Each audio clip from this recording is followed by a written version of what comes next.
Welcome back. You're listening to the Dynasty Market Watch, where yesterday's price is not today's price, presented by the Bulletproof Family of Podcasts. I'm Todd Halverson. I'm joined by Brian O'Leary and Matt Davis. The offseason is moving right along. We're through the combine, we're through free agency.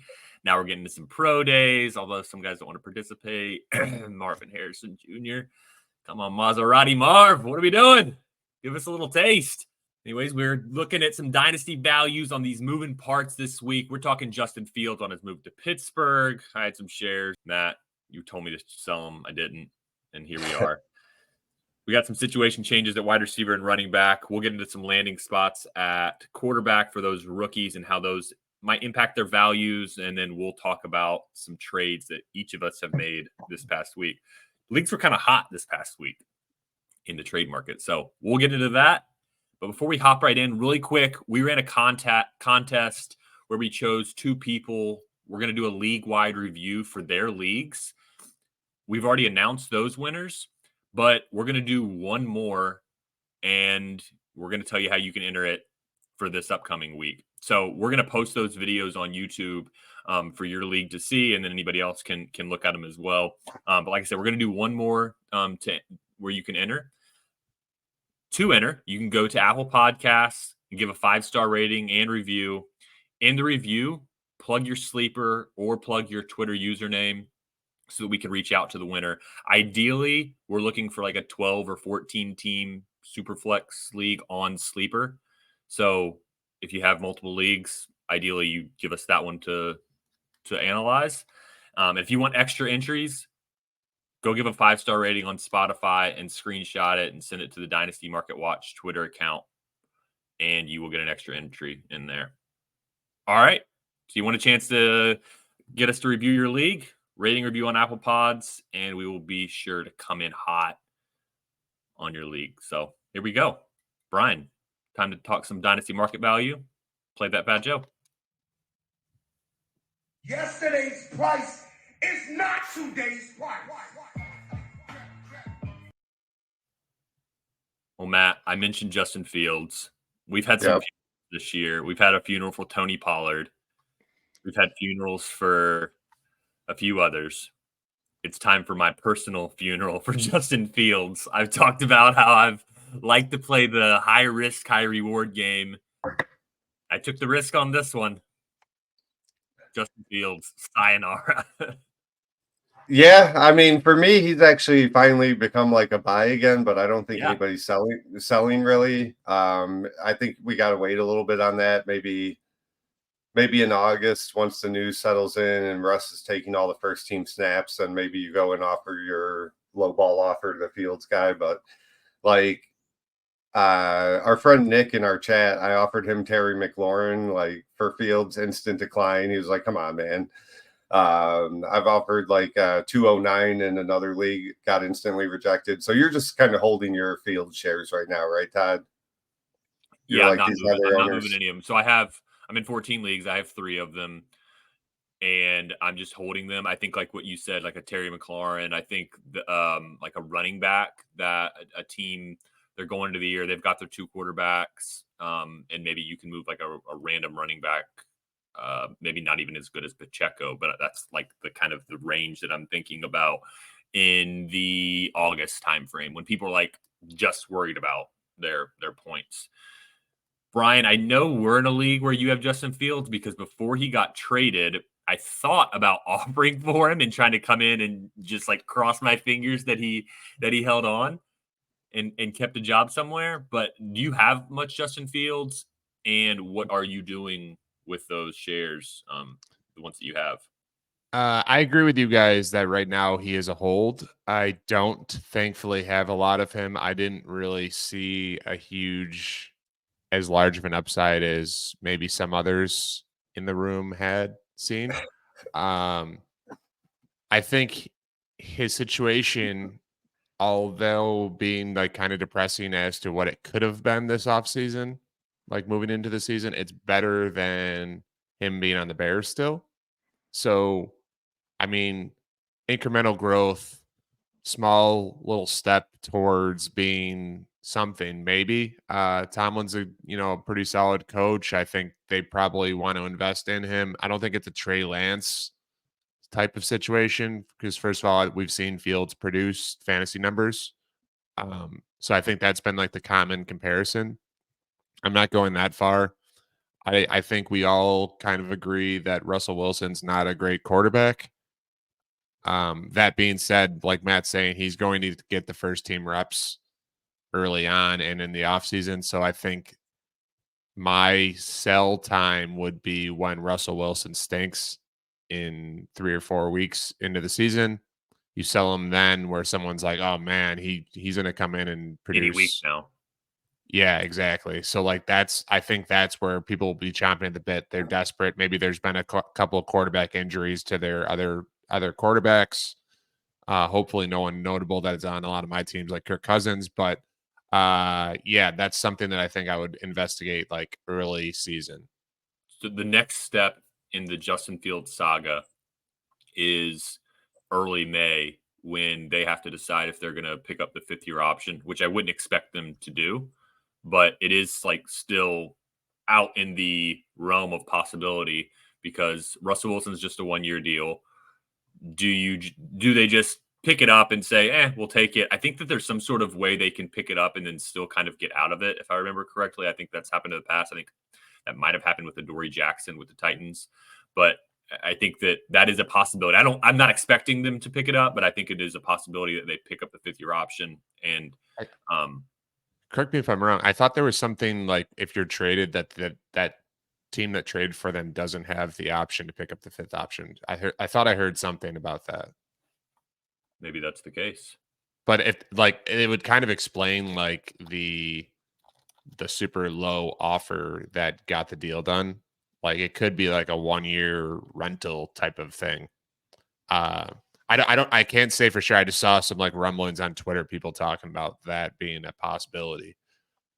This SI.com, which don't fold, or that's just the Sports Illustrated, the actual magazine, but they're saying that they can pick it up. Okay. But there's like, obviously I'm looking at different articles and they're saying that they're not likely to pick it up, which I would agree. They're probably not likely to pick it up, but I'm just saying like that is kind of the next step in the saga is we're going to hear a news outlet saying they're not picking up the 5th-year option. And that's going to probably deteriorate his value a little even more. Just that piece of news. So I think, yeah, it's going to continue to go down. And so if you're looking to buy, I think in that August time frame is a decent time. I think there's definitely like a lot of people, for lack of a better term, like preying on his downfall, like to a certain degree. Like he's been pretty polarizing, good and bad. Like even when he was doing great numbers, everyone's like, oh well, he sucks at processing and doing this and that, Matt. Which he definitely does. Yeah. No, he does. But like at the end of the day, like we don't give a shit about processing if he's on the field and running around, right? Like the problem is staying on the field and longevity and all that stuff. But I think what you're. Go ahead. I do have one trade where I traded away Justin Fields right before he got traded. So I traded away Justin Fields and the 2-0. It was a mid-second, around the 206 for Deshaun Watson. So trading risk for risk in that move. I don't know if we talked about that one last week, but yeah, I think we mentioned it. Yeah. Okay. Yeah. So that was one where I did right before the deal or right before he got traded. And so the rest of them, I had 4 out of 14. Now I'm down to 3 out of 14. The rest of them I'll just kind of hold and just kind of see what happens. All right, so yeah, I just really quickly, Todd, you mentioned Fields that I have in the league with both of you, and I think it's topical because I made a trade with Matt for Fields, and everyone buried Matt. It was in August 2023. Everyone in the chat pretty much buried Matt. And looking back at it now, it makes me want to absolutely vomit all over myself. So I just want to give a quick shout out to Matt for believing in his guy. Maybe he didn't believe this much as he does now, but then I got DeAndre Hopkins, Miles Sanders, gross, Justin Fields, Michael Wilson. So just like a bunch of gross. And he got, I'll wait for the big one, but Nick Chubb, We Marvin all know who Mims, the big one's going to Christian be. Kirk. And yeah, I think anyone that's ever listened to anything ever knows what the next name is going to be, Jordan Love. So, man, that's a tough one where you like look back and you're just like, holy shit, what the hell was that person thinking? And in this case, that person is me, unfortunately. So kudos to you though, because you still have a pretty good team, considering the fact that you just took a 4-for-0 trade.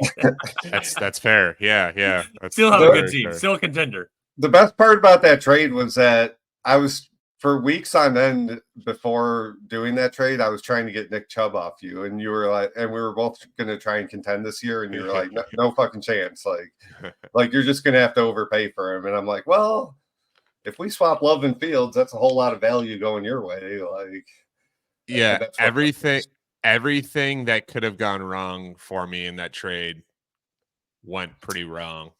The only other Fields trade that I saw, we saw in our league, Brian, about a week ago, Fields for Levis straight up. Like Todd, I know you have a lot of concerns about Levis, but are you still taking Levis on that?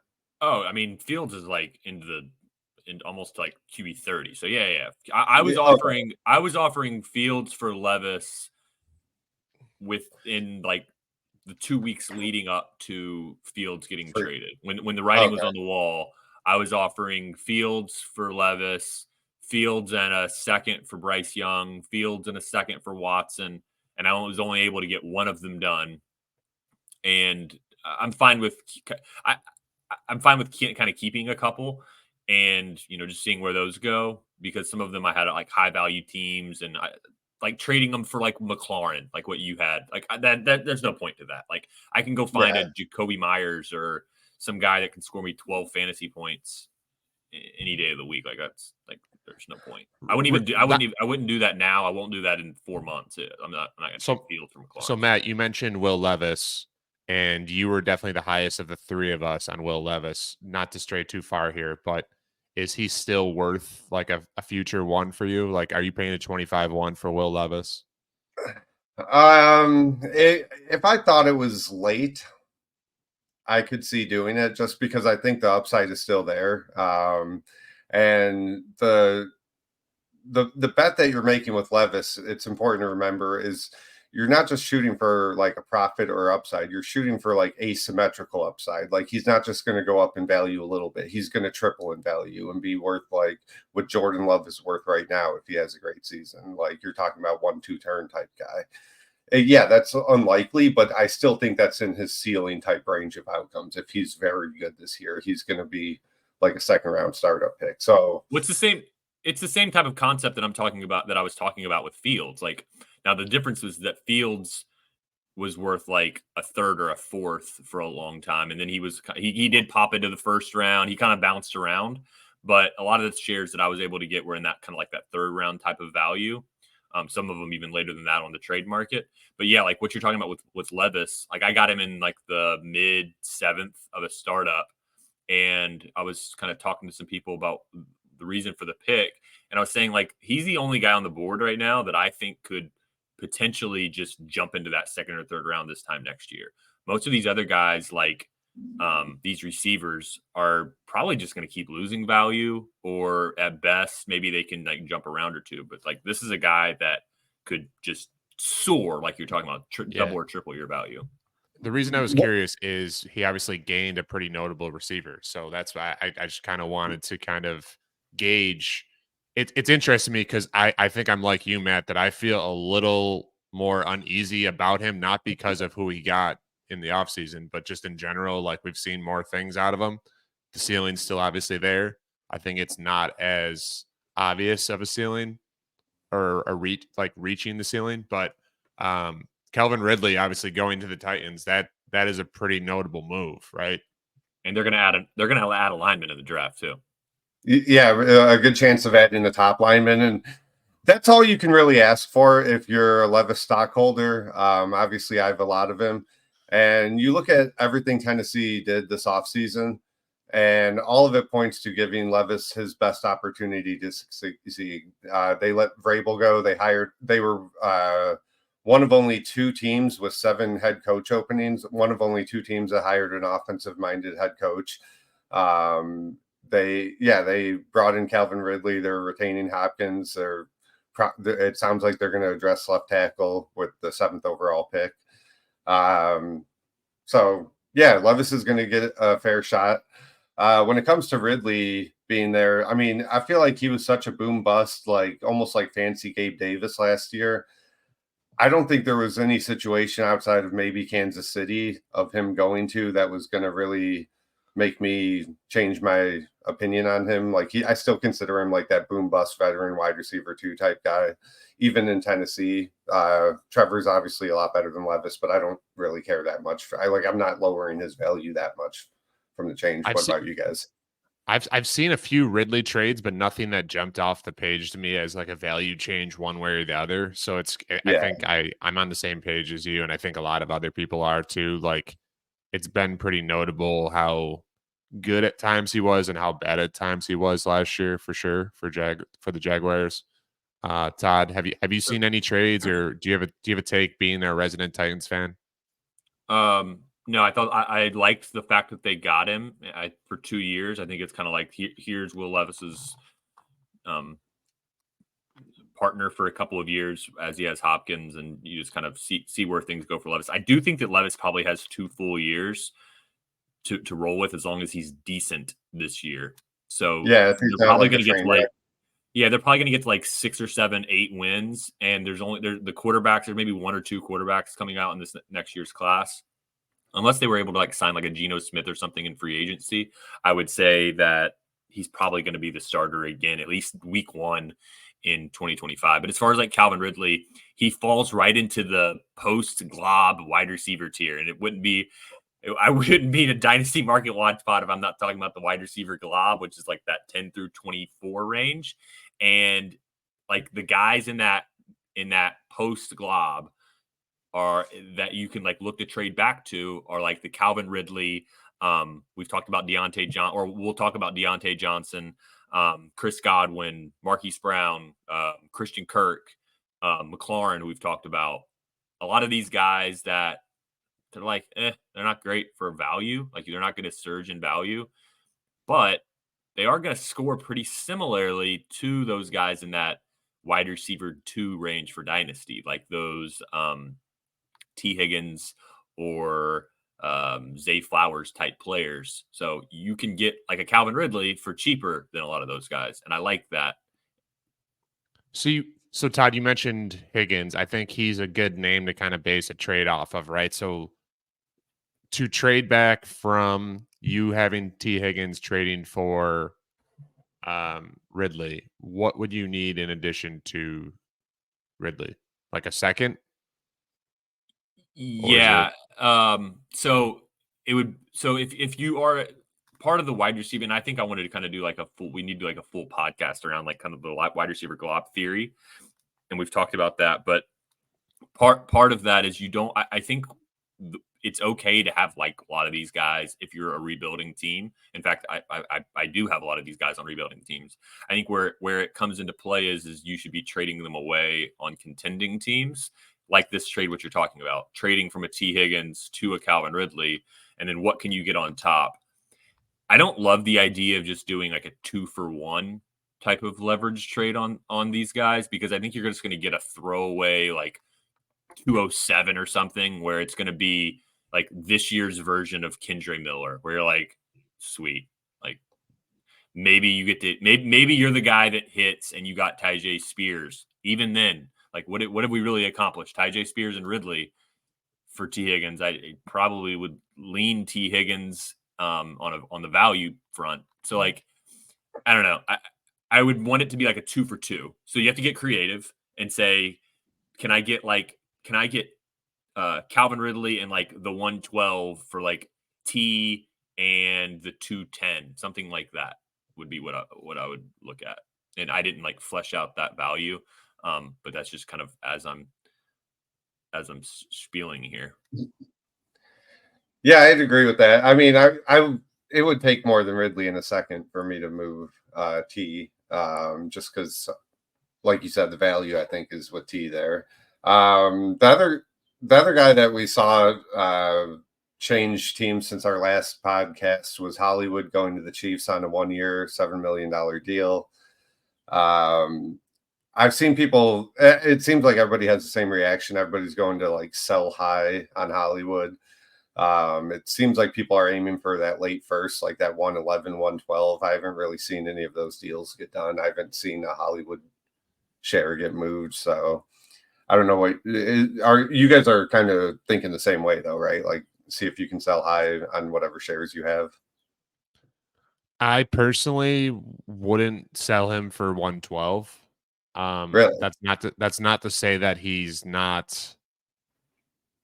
going to be worth more than that, but I think he's going to have some pop games. I think he's talented that I'd rather ride him out. I was going to ride him out whether he was on the Chiefs or not. I think because perception wise, like right now, people are just down on him. I think they expected a lot out of him this past year and they didn't get it. So that's just a me thing. I don't know. I think market wise, you probably could get that done in a lot of spots, but 112 is not like an impressive thing to me this year. Yeah, you're looking I'd at start like thinking about it Donnie 111. Mitchell or something like maybe the RB1 in a horrendous RB class. Like it does get, or maybe you take just like one of those quarterbacks, like a dart throw. Yeah, I mean, I have one share of Marquise Brown, and I'm not like actively shopping it, but I think that's about right, Brian or Matt. I think it's like around that 112 mark. And I don't think anybody's paying that. So I'm just kind of holding it and hoping that Mahomes does Mahomes type things a couple games and makes Hollywood look good. I think another thing is that Hollywood Brown really struggled this past year and it put a bad taste in people's mouth. I think he was hurt for part of the year. I think it just put a bad taste in people's mouth. I think if you got the right manager, he could be a buy in a larger trade. I think people just are really down on him. He's a weird one though. He's not as much like a Deontay Johnson type guy. Like Deontay Johnson, I think has like some buzz right now where like I don't know that you can really buy him. Deontay has definitely got more buzz than Hollywood. I thought, and this speaks to like what Todd's saying. Like I thought there was going to be a lot more buzz around Hollywood, and there just hasn't. I haven't seen it in my leagues. Because I have a lot of Hollywood and I've received 0 offers. Haven't seen any trades in any other leagues I don't have him in. So it's definitely interesting. And Deontay is getting a ton of action. So I think people are believing what they want to believe now. Like people cast Deontay off and now he's the chosen one because he went to the Panthers. Because he'll be the wide receiver one, whereas Hollywood's going to go to the Chiefs and be probably the third option is what they're saying. I'm team Deontay. So like, I'm not saying this is my opinion. It just seems like a lot of people were like, you couldn't even throw him in a deal last year. And now he's way up there. Okay. Where is Deontay worth in draft pick? Like what would you sell for? What would you buy for? My sell would be like 110, 111. Like I know that's never going to happen, but I'm not selling him for like a 201. I would want to be able to get like Xavier Worthy or Brian Thomas will probably go like 109 at this point. But like I need to be able to have a shot at Xavier Worthy basically. I would say 109, 110 or 110 would be kind of where I would be asking price. And I would want to buy him like you're saying, like 201 or later I would buy. So it's a small window for me, but Matt's smirking, so let's find out what Matt's value. So we have a trade segment later on. Do we just do my Deontay trade now? Yeah, let's do. Because I got crushed for this in our league the other night. And speaking of like we talked a little bit about the rookies, and to me, we don't really love the end of the first round, like you've been saying, Todd. But I think the second and third round are really flat, where there's going to be a lot of value to be had. So until the NFL draft night, and they ruin all of our hopes and dreams, and they send these guys into like the 4th, 5th, 6th round that we thought were like third rounders. That's what I feel like happens every single year. Is we get hype about how deep a class is into like the late 2nd, 3rd, and then you see these names in these rookie mocks right now, and you're like, oh wow, like you can get great value in the 3rd round, and then the NFL draft happens. And those guys that you were taking in the 3rd round, they go in the 5th and the 6th, or they go undrafted or something, and they just crater in value. So, yeah, I don't even know what your question is. But every year, regardless of the draft class, every year there's a lot of value to be had in 3rd and 4th round of rookie drafts. So we can look back the last 5 years. Every year we're going to find multiple guys that were drafted after 301 that ended up turning into like a late 1st round value. Last year, but before that, it was not like that. That last year did happen. That's not my memory of it. I think I did a tweet about it. But anyways, go ahead. I think perception of rookie class strength and weakness is cyclical, that it'll just go around and around as the calendar year. It's like, oh, it's a great class, not deep. And then it'll be like, well, it's not as great up top as it once was, but it's deeper. And like, it seems like just about every year that's the case. I can't speak to like 3rd round hits in later in terms of like being a sustained, like, yeah, that's good value. Obviously short term, there's been some guys that have obviously hit in like Kyron Williams or James Robinson, or obviously the obvious couple of the last couple or like last year. But in general, I just think it is a funny concept, and I think it is why so many people that like the redraft guys like kind of cast rookie talk aside when they shouldn't. In general, is they glob everything together and say, you know, you guys are just chasing this guy or that guy, like Puka or whoever else, like this, like flash in the pan, crazy bump out prospect. That I think that's why they hurt themselves. These redraft players hurt themselves because they glob everything together into, well, you guys are just like trying to make a new rookie pick and then trade him for a rookie pick and then trade him for a rookie pick. It benefits value wise for the people that see the bigger picture, I guess. Yeah, and take it back to why I even went into the whole thinking this rookie class is pretty deep thing is that, so the Deontay trade that I made that a lot of people in the chat did not like was I traded away Deontay and I got back Khalil Shakir, the 207 and the 305. And in that league, I have a pretty deep team.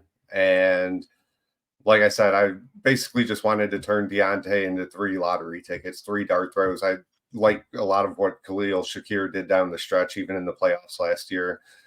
He was involved in both playoff games. So I'm not that worried about Curtis Samuel. He's a 600-yard a season receiver for his career. If Shakir's any good, he's not going to get in the way. So 207, 303, and Shakir. 305, but yeah. 305. So, I mean, all right. So what can you do? Let's just talk about 207 and 305. What can you move? If you have 305, how far can you go up from the 207? Can you get up to like the 205, 204 maybe on the clock? Something like that? Like 207 plus 305, you're saying? Yeah. Can you move up like 2-3 spots? You probably could, but I wouldn't want to. All right, so let's just say 3. So you move up to the 204, and then Shakir plus the 204 could probably get you up to where, the 201. So potentially, my point is that I don't think the trade is as bad as what people are saying. Yeah, like people probably Matt, when they heard you read out the trade, they're like, "Ooh, gross." Do you have some names, like rookie names, that you're thinking about in that 305 range? I assume you do. That's usually you look pretty far ahead in that type of stuff.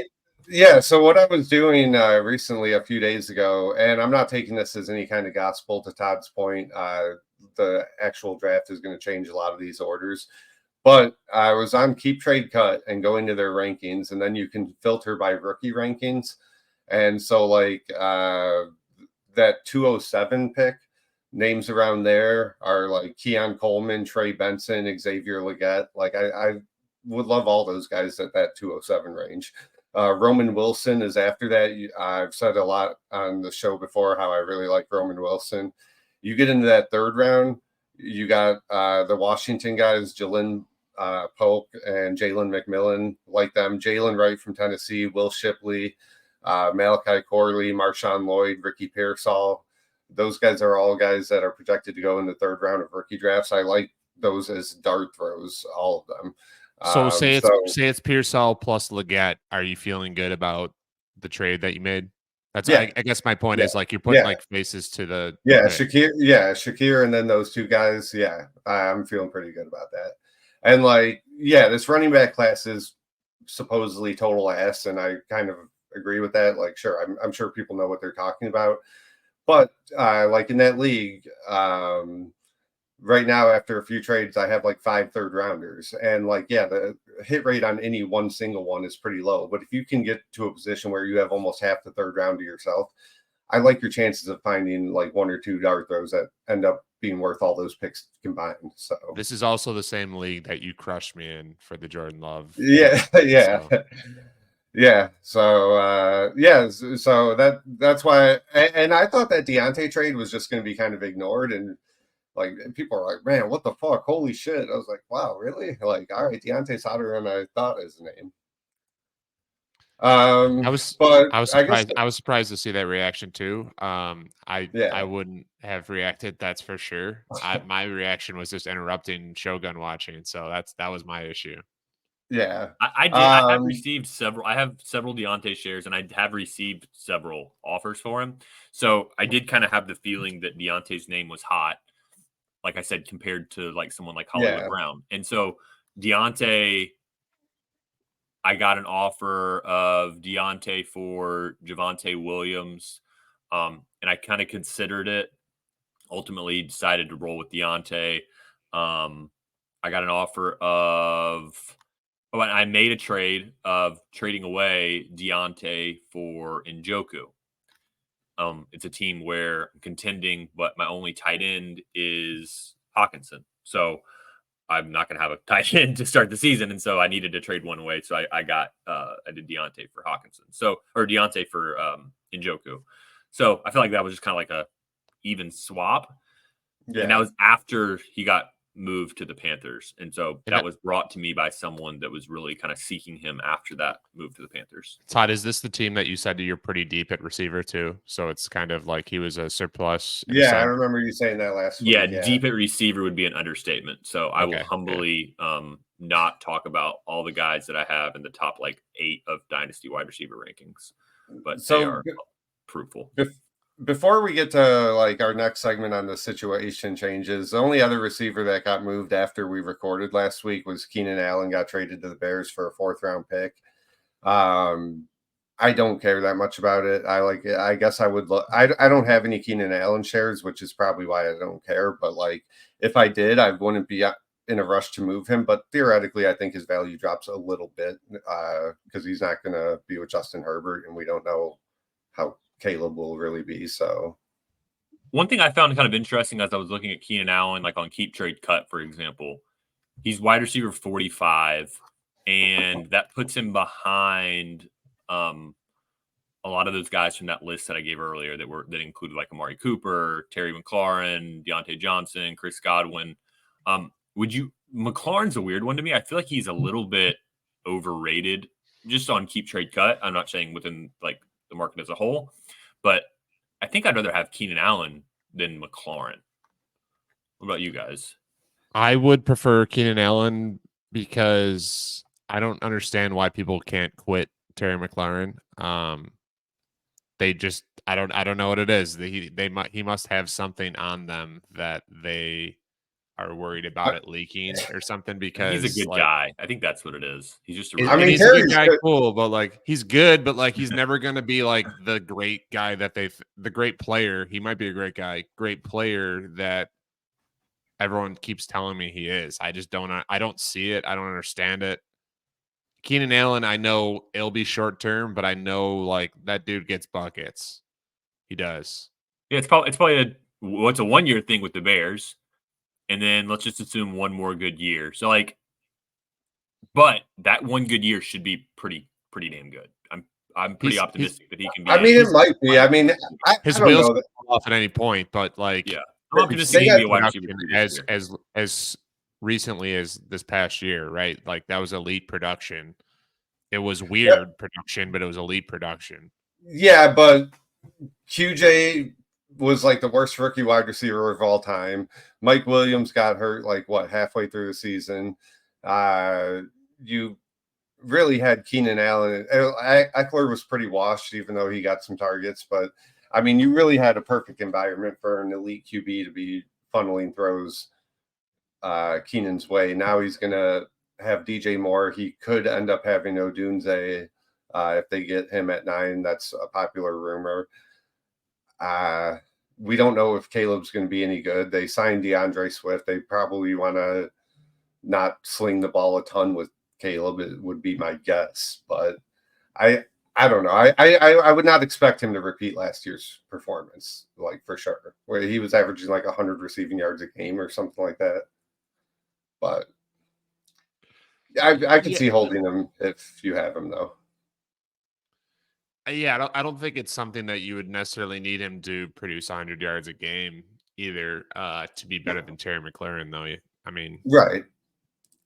Yeah, I do think Caleb Williams is going to be better than most likely Jaden Daniels is going to bring for. Can I do a quick Caleb Williams tangent? I saw people yesterday or the other day comparing him to Baker Mayfield because of his size, and I want to throw those people off the nearest building that I can find. Yeah, people talk about helmet scouting. People are also doing height scouting that they don't play anything alike. They're nothing. That's just, it doesn't make any sense. They both did go to Oklahoma, so there you go. They're basically the same. Helmet scouting, okay. And they're going to be first overall picks. So yeah, I mean Baker and Caleb are the same player. I did see this. Would you be happy with Caleb Williams' rookie year if he gave you Baker Mayfield's season last year? Would you be happy or disappointed? So a back end QB1, mid to late QB1 season, I would be very happy. It wasn't mid. Baker Mayfield was not mid to late QB1. He wasn't like QB9 or something like that.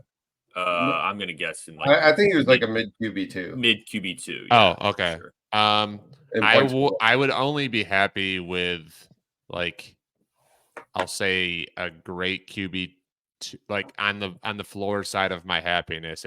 He would have to be like a great QB2. I mean, forget the fantasy numbers though. A lot of it's tied to like a lot of the way we value rookie QBs. Kind of ebbs and flows with just how good they are in real life. Like, so if you're telling me Caleb puts up 4,000 yards, 28 touchdowns, 10 interceptions his rookie year, yeah, he's gonna like solidify as like a top 4 or 5 overall startup pick, which is what you want to see. He's gonna have.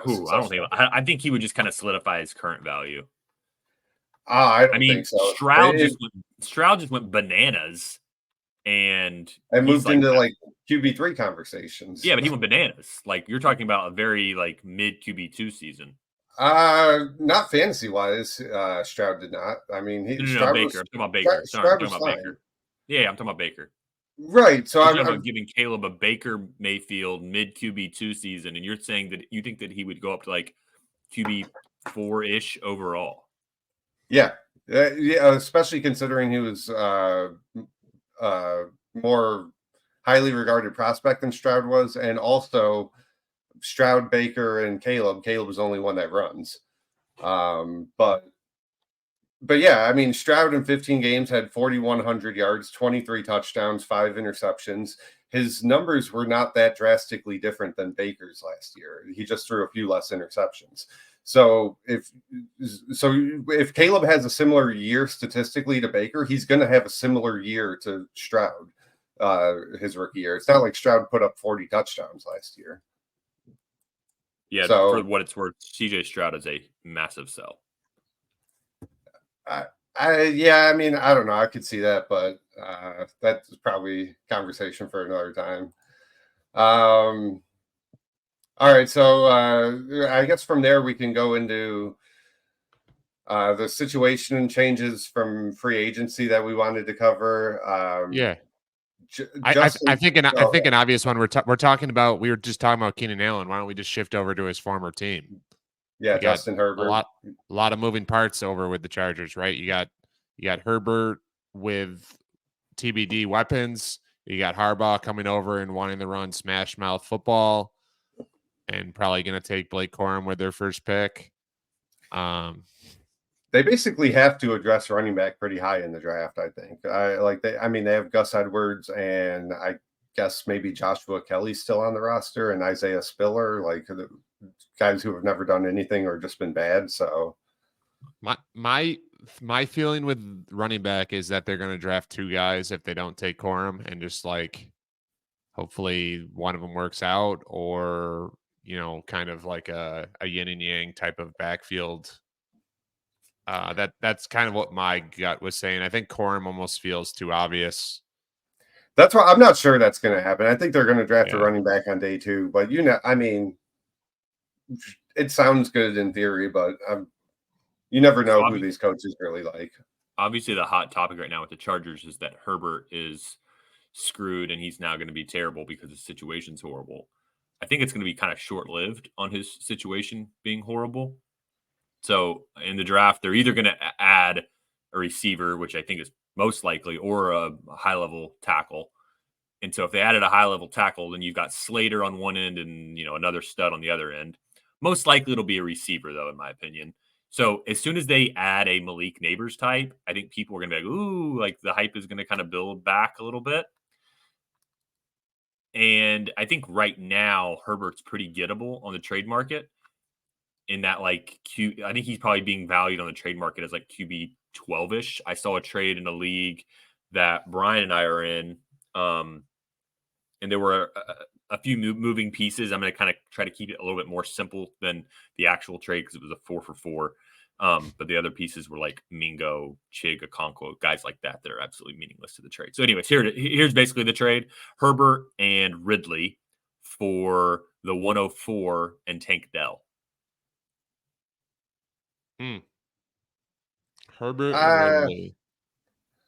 I would probably take 104 in the Tank Dell, but I think that's about even. What is the gap between Tank Dell and Ridley? Like 2 seconds? Oh, wait, it was Herbert. I'm taking Herbert. I'm taking Herbert for sure. I'm taking Herbert absolutely for sure. Yeah, it was Herbert and Ridley. Herbert and Ridley for the 104 and Tank Dell. Okay, sorry, I thought it was the 2-for-1. Yeah, I could see taking. Yeah, I would take Herbert and Ridley then. For me, it was a free it was a free Ridley in my opinion. Yeah, I think it's fair without Ridley. Yeah, agreed. Yeah. I would take the 2-for-1 if I would take the 2 if it was 2-for-1. I missed the Ridley part, so yeah. So I think that's a pretty gettable trade. So let's just assume that at the 104 you're getting Jaden Daniels or Drake May. So you're talking about Jaden Daniels or Drake May and Tank Dell for Herbert and Ridley. I mean, we could sit here in a year from now. I mean, I really like Drake May. We could still sit here in a year from now, and one of those guys is the next Bryce Young. Like, that's very plausible, and you just, gave away Herbert, basically. Like, that's well within the realm of possibility. So, these are the types of trades that, you're taking just unnecessary risk. That is just massive risk to be taking on. The upside is that your best case scenario, probably not best, but likely best, is that the guy that you take, Drake May or Jaden Daniels, gets into the Herbert tier, in that back end of round 1, and all you've really accomplished is tiering up from Calvin Ridley to Tank Dell. Sweet, cool. I mean, that is a nice tier up, I think. But it is, the gap in points per game, this year will probably be relatively similar. And so you're just buying back some years, all to take massive risk going from quarterback to quarterback. You could be trading from a round 1 player to a round 7 player this time next year. Not likely to happen. I'm not saying but that is in the realm of possibility. Yeah, what is Tank Dell worth rookie pick wise? 108 to me. So 104 plus. I would say earlier than that. I would say for me, Tank Dell would be between the 106 and the 107. But like if you're paying 104 plus 106, 107, to me that's no matter what the 2 1s are, I'm paying for Herbert just about, other than 101 probably. So like 102 on and an additional first, I would pay for Herbert without thinking. So you trade like the 102 and 106 for Yeah. Herbert. So like Without yeah, so you without probably like without hesitation. Yeah.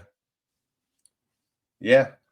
It's That's just fair. like you have it. He's still a young stud. Like people are, again, he was injured, whatever. They don't like the situation. We all know how situations can change. Like Texans were a shitty spot a year ago, and now it's like 2 top, whatever, 15, 16 wide receivers. You got a high end quarterback. All of a sudden, Dalton Schultz is something that some people care about. You know, it landscapes change Think quickly. about how bad that Bengals spot was for Burrow when he went in. All they had was T. Their offensive line was terrible. It's still not very good. But then they add Jamar Chase. I You will add say, some pieces on the O line. Like these things just change so fast. And the only obviously, yeah, positive. it's not going to be great this year, but I think it just changes really. I mean, they're going to add Malik Neighbors most likely. Well, they could Or add Dizzy. Marvin. They could add Marvin Harrison Jr. They I could mean, have Marvin Harrison Jr. if you believe like the draft insiders right now that are talking to teams that, like, if the JJ McCarthy at top 4 smoke is real, and everybody says he's not going to fall past 6, if that's real, if that's true, you could see Marvin Harrison go 5 to the Chargers without them having to trade at all. That's hell of a segue, Matt. So Yeah. let's talk about some of these QB landing spots for the rookies. And we'll kind of start it off with the JJ McCarthy one. So JJ McCarthy, first off, the Vikings landing spot, if whoever the Vikings trade up and get, like that's the dude. Like that's going to be the guy that I just really want to try to find a way to get on as many teams as possible. Because O'Connell wants to chuck it. And you're walking in with Justin Jefferson at receiver, and then eventually TJ Hawkinson. And you got Jordan Addison on the other side. I mean, like a throwaway piece is Jordan Addison. Like that's just but O'Connell being the key cog there to me. Just So if Minnesota trades like the 11, the 23, and like another pick, moves up to 4 with Arizona, and let's say the draft goes Caleb, Daniels, May to the Patriots. And I know you hate that Patriots landing spot with a passion. JJM goes 4 to Minnesota. You right now, in a vacuum, you would take May over McCarthy, but that would flip. That'd be enough to flip it for you. I wouldn't. So, all right. So if I have to post rankings somewhere, I would probably. Rankings are stupid. We don't draft we don't draft as rankings. I'm going to draft whoever goes last of that group. And I think it's going to be JJ McCarthy, and I'm going to be licking my chops to get JJ McCarthy. Would I sit there and take JJ McCarthy over Drake May? They'd be 50. It'd be like the same. They'd be all in the same tier. Like JJ McCarthy, Jaden Daniels, and Drake May would all be in the same tier, and just give me the least of them. Who would I take? Who would I take first? I don't know. Probably JJ McCarthy. If we had the idea that he was going to start year 1, but if Sam Darnold's going to start year 1, I can't get that value build year 1.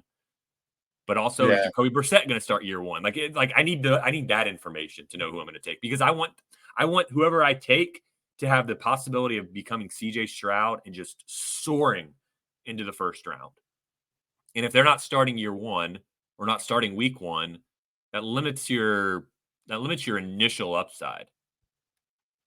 Yeah, definitely. I mean, we're probably going to have to make that decision without that information. Like a lot of, at least in my leagues, a lot of the rookie drafts happen. But you don't right have to make the decision on the draft pick, hopefully, if you can swing some deals and move around the draft board. If you can move around the draft board, like you're sitting at like 103, I think you're going to be able to at least move around. Maybe you're not getting like a plus EV move where you're like, oh, all I got to go from 103 to the 105 was like a late second or something. I don't really care. Just like give me. I mean, I want more than a late second to move back those 2 spots, but like give me something to get back, and I'll just take who you don't want. Like if you really want Drake May that bad, I will take JJ McCarthy on the Vikings. If you think that JJ McCarthy on the Vikings is that much of a smash that you're going to move up a spot or two, then all right, then I'll just take Drake May. Like this is turning into, if JJ McCarthy goes to the Vikings, 3 incredible quarterback options, in my opinion. So here's what's kind of funny. Last year, we've talked about this a little bit on the pod. Last year, I kind of felt that way with Bryce Young and CJ Stroud. So yeah, I mean that's the way the cookie crumbles. I mean, right. Like, and there were a lot of people that were just trading back and getting CJ Stroud at the 105 or the 106, and look at them now. I mean, I think it's just we want to feel like the smartest guy in the room and be like, Drake May's the best one, or Jaden Daniels, or JJ McCarthy, but like, and there's a lot of people doing that. And I have Drake May in my Twitter handle, but it's also because Drake May, I feel like, is the most devalued of each of them. It doesn't have anything to do with like what I'm seeing about Drake May. I don't really give a shit about my evaluation of him. Like, I don't care. Like, I just want the guy that's going to go the cheapest, that is still in the same tier as the other ones.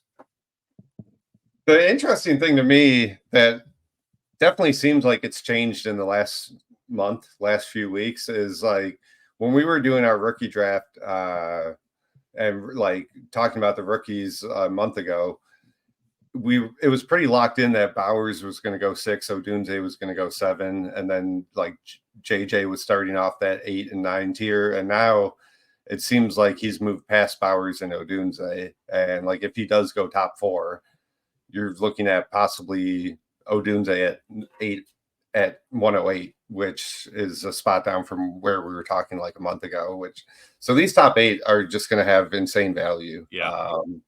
Coming up. I want to think that I'm a man of the home league people. I have 4 home leagues for one, but just people that I've talked to like in the DMs, also just like asking me who would you take? Like, I have the 108. Who would you take? I've had several people ask me that, and I've told a few JJ McCarthy at 8 if he's there, because they like kind of gave me their situation of who they think will be there, and a few of them have been surprised, like, oh, you like JJ McCarthy? I mean, I like value is what I like. So I think that I think in your home leagues, so if you're listening, you're like, maybe you just play in one league, and people don't like really taking, it's not fun to take a quarterback, really. It's more fun to be like, I got Rome Odunze. I got a tight end and tight end premium. Like, now maybe I have the next Sam Laporta. People don't want to take a quarterback that's probably going to just sit most likely scenario in like that QB2 range, because that's like the most likely scenario, is that these guys are like mid QB2s, like Trevor Lawrence has been. I mean, we want to tout Trevor Lawrence, but he's basically just been like a mid QB2. I think JJ McCarthy is a little bit of the forgotten son for sure. And I think that is where the value comes in, that there is absolutely a range of outcomes where he is the best player in the draft. And if you can get him at 108, even if you're not a full believer in him, he's not going to, if he sits all of next year, let's say, like worst case scenario, he's not going to lose like an insane amount of value. He's more likely to lose value like someone like Drake May that might go into the Patriots and suck year one. He's going to lose value if that happens. So I think JJ McCarthy is probably a safer play than Drake May, as much as I like Drake May more than him. Does that make sense? Yeah, that Patriots landing spot, and Matt, you alluded to it, but that Patriots landing spot is just so terrible. Like, if whoever goes to the Patriots, and it's likely to be Drake May, that's the guy that could just fall to like the 106, 107, 108. And people are just like, I'm not dealing with the Patriots. And they just pass and they go Rome Odunze, then they go Bowers, and then Drake May sitting there at the 108. Like, I think that I talked about it over the last couple of months, that I viewed him falling all the way to the 105.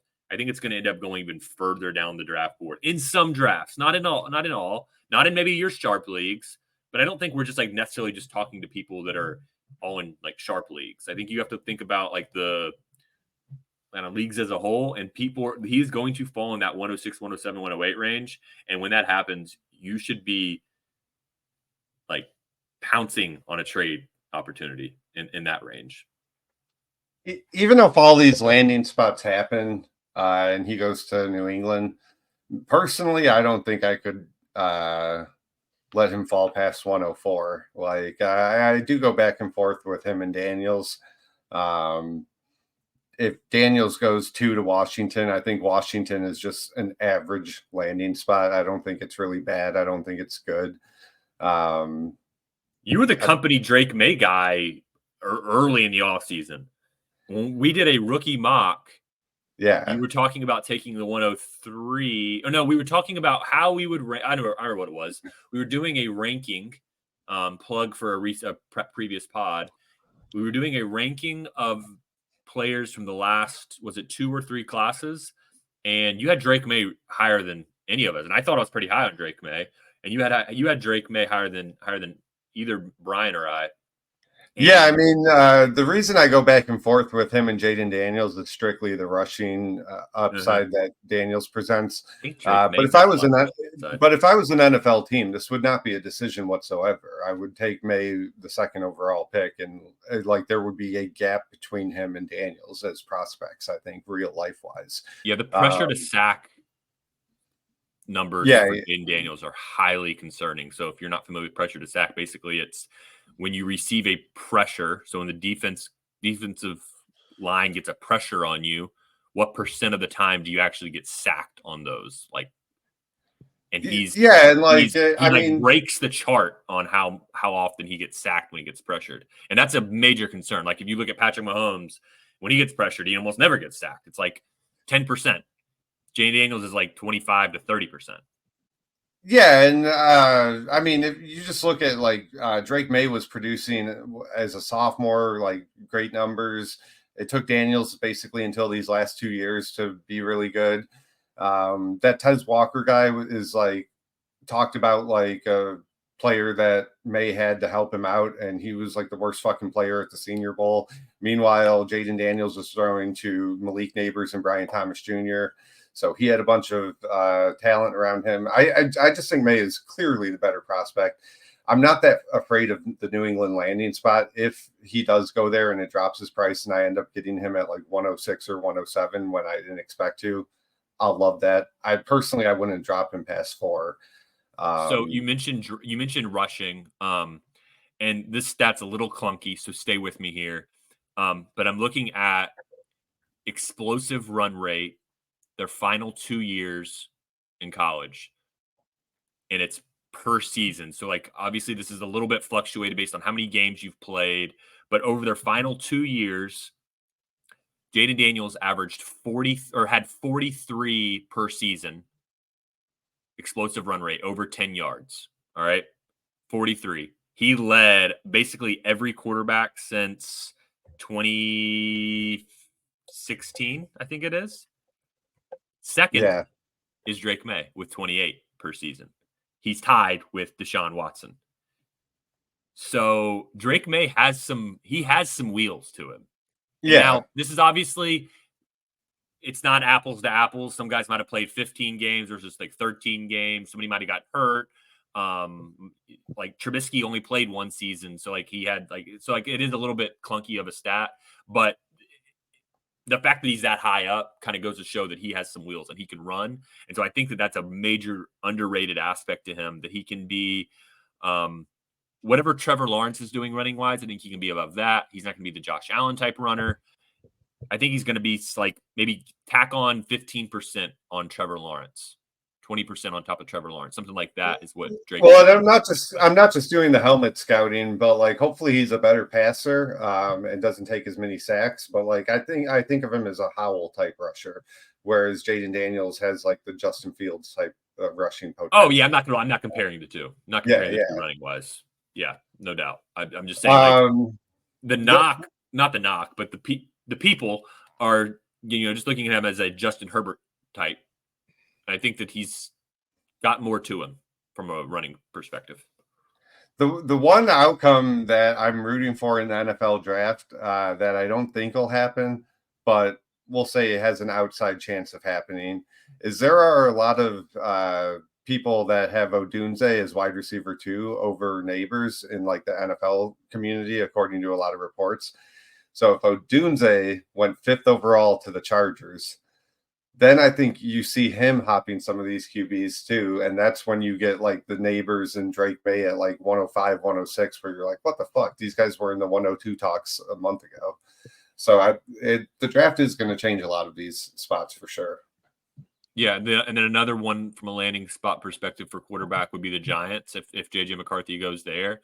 And that is where that's almost as gross as New England, right? Yeah, that one is one where you could see JJ McCarthy just start falling and getting into the 108, 109 range. I mean, maybe Brian Thomas goes somewhere and people are like, oh, I'm taking him. Xavier Worthy goes to the Chiefs, or well, they just got Marquise Brown. Maybe that's not going to happen. But like, one of these landing spots that people get really excited about, and you just see JJ McCarthy fall. I think that there's going to be, we've got like this stock range of where we expect guys to go, where we're chalking it 1 through 8. These landing spots are going to change people's perception. If you can kind of hold to your values, which is difficult to do, there's going to be value to be had because of it. Yeah, and the two teams to look out for, especially since we just need landing spots and draft capital before we can even seriously start talking about this running back class. The two spots to watch out for are the Cowboys and Chargers. Any running back that goes there day 2 is going to immediately shoot up to that late first conversation as well. Yeah, Jacob Sanderson on Twitter, he had a pre-NFL draft rookie draft, and one of those running backs, I don't remember who it was. It might have been Trey Benson. I don't remember which running back it was. It doesn't really matter. They're all about the same. He went in the first round. It's like 110 or 111. Yeah, I remember seeing that. Xavier Worthy dropped to the 203 in that draft. So just because you're looking at these mock drafts that are happening right now, don't like get in your head that that's where they're going to go, because things are going to change, and your individual draft is going to likely look nothing like, well, it's not going to look like ADP. It's going to look maybe similar, but there's going to be massive changes. I like last year in one of my leagues, Will Levis went like at the 106 or something, and it sent JSN to the 107. And like, I just remember being like, the 107 sucked, and now today the 107 is a great pick. Now, obviously, JSN's not doing so hot, but like things like that happen in every league. Not every league is not going to ADP, but when we average them together is when we get to ADP. I don't think you want to trade anything in the top 8 for this class until you're on the clock for that exact reason. I would say even 109, 110. To me, I'm okay trading like the 110, 111, 112, but like I'm allowing for 1 or 2 great landing spots at 109, 110, because there are teams in that range. Cowboys, Bills, and Chiefs.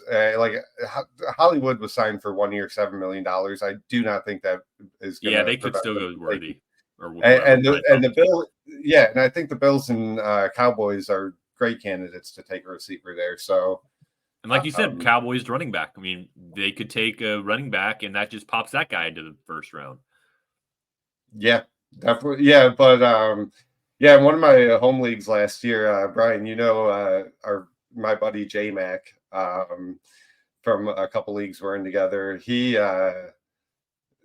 in one of my home leagues, someone took Will Levis at 106, and it allowed Gibbs to fall to 107 in that draft, and he just lit the league chat like on fire. Like, this is fucking bullshit. What the fuck? That was such a dumb fucking pick. It was so funny. He was fucking livid. But yeah, shit like that happens in every rookie draft, it seems like.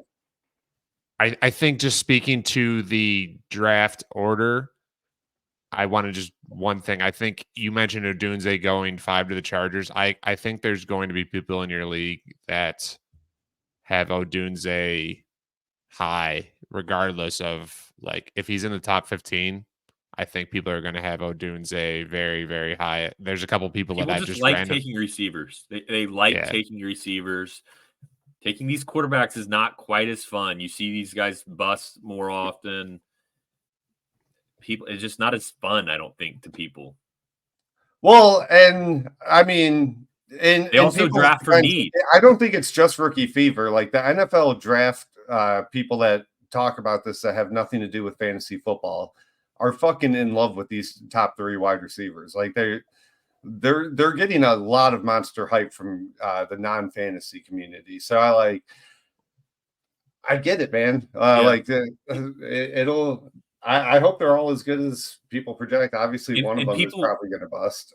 People draft for need too. So like you might have a team that has Herbert and Kyler Murray, and then like their QB3 is Derek Carr, and they're like, I don't need JJ McCarthy. Why would I take JJ McCarthy here? Even though he's on the Vikings, let me take Rome Odunze. I'm at 108. I don't need JJ McCarthy. Let me take Brian Thomas. I need a receiver. And like that's the reality of these rookie drafts, is that the quarterbacks can tend to fall like Justin Herbert did back in 2020. Like that. I don't know if y'all played Superflex back then, but he was falling in rookie drafts. Yeah. People did not like him. And Tua was falling. Like these guys went soaring down. Like he went in the second in a in some rookie drafts. Like that happened a lot. So I think well, especially that will be going by need a lot. Especially that preseason, people were freaking the fuck out because Tyrod Taylor was named the starter, and like he was about to start week 1 and people were like, yeah. So Herbert's value definitely dipped a lot before he actually took over. We're talking rookie picks. I think before we wrap, I do have a couple hypotheticals that I have out there that the person hasn't declined, has looked at. So I would assume he's considering. I'm curious what your guys' thoughts are. I have 3 hypotheticals of trading the 101. So each trade would be, I give up 101, I get this thing. So the first one, we're talking 108. So 103 plus 108. Are you trading 101 for that package? Yeah. Yep. Okay. I figured that would be the case. What about 103 plus a 25-1?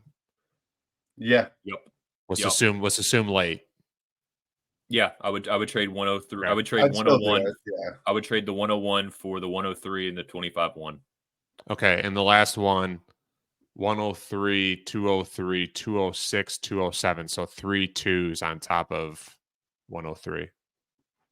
Yeah, I would take that. I would take that, but I would do it like because I'm supposed to and not because I'm excited about it. Yeah, More that's tickets, the type right? of move. Yeah. That's the type of move that I'm trying to make in general. Where it seems like me and Todd disagree a little bit on that, but like, No. I agree. yeah, I just want multiple. My heart says no, but my brain is like, dude, you're dumb. You got to take like, that. yeah, I agree. These guys are all flawed prospects after the top 8, but just some of them are going to hit. I think some of them are going to hit, like Jaden Reed, Rashee Rice. Yeah, these guys had terrible prospect profile. Well, pretty terrible prospect. Pretty bad ones. Yeah, they were devalued for sure. Like yeah, Laporta was devalued, McBride was devalued. So if we're talking like various positions, like those guys as rookies, prospects were devalued in rookie drafts. I looked back. I had a Laporta that I got at 212. I got one at 301. Like people did not like him. Well, we just talked about the 203. We saw it in a draft. That could be an Xavier Worthy, and I am very optimistic about Xavier Worthy. So yeah, if you can go from the 101 to the 103, I like that because you're probably getting your choice of the quarterback. And let's not forget that at the 103, you could then trade back again and tack on maybe another second, and you could keep kind of snowballing this back to the 105 area, which is where I'd kind of like to sit. My thought is exactly that I would try and, I think everyone knows or assumes in most drafts Marvin Harrison Jr. is going to go 102, and then you can kind of find someone that really is QB needy or loves Malik Neighbors or whatever the case. It gives you a lot of options. So I'm hoping he accepts one of these. I don't know if he listens to the podcast or not, but if you do, let's give each other a high five here and make it happen. The scenario we talked about earlier, Minnesota trades up with the Cardinals to 4, and the 4 quarterbacks go with the first 4 picks in the real life draft. Marvin Harrison goes 5 to the Chargers. How many leagues do you think we're going to see Marvin Harrison go 101 over Caleb? Like, I think that could end up being if Marvin Harrison Jr. goes to the Chargers. Yeah, at 5. I would say like 20% of my leagues, maybe I could see that happening. I think it would happen in a few. I think it'll happen, but I don't know if the needle mover is necessarily the Chargers.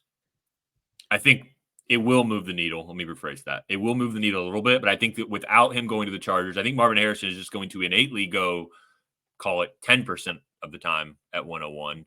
So maybe it's 15 or maybe it's like 12 or 13% more. Or I just don't know that it's the Chargers. I think it's just Marvin Harrison Jr. height. And it's back to the need. Is somebody sitting there with Burrow and Lamar Jackson as their quarterbacks, and they're like, I don't need Caleb Williams. He won't give me much to trade back to the 102, or he doesn't even want to trade back. Because he wants Marvin Harrison Jr. So I'm just going to take him myself. And I think that is what happens in a lot of leagues. And you'll see Marvin Harrison Jr. go 101. I'm interested to see the percentage. I thought it was going to be higher than it was back a couple months ago, like 30%.